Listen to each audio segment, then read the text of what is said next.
mikatona amina rindrina efatra enareo mpitsara famandana midina eny amin'ny vahoaka dia azavaony sain'ny vahoaka dia ao anatin'izany ny fanazavana ny didy ny fanazavana ny didy avoakanareo zay ataontsika hoe motivation satria zany nampianariko anareo teo zany nampianatra an'izany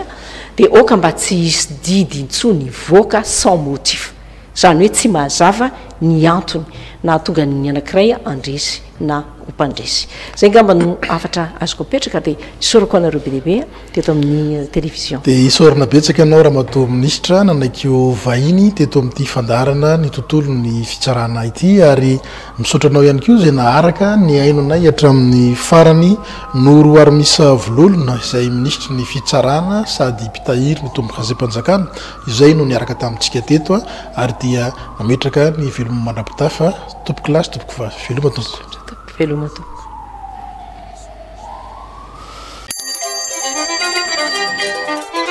fataro ny fitsarana re olona lie fataro ny fitsarana fantarontsika ny fitsarana ho fantariko ny fitsarana andao fantarina ny fitsarana orahoana fataro ny fisarana ohatsy fantarigona ny fitsarana ho fantarintsika ny fitsarana aleroa fataro ny fitsarana andao zalahy fantarina ny fitsarana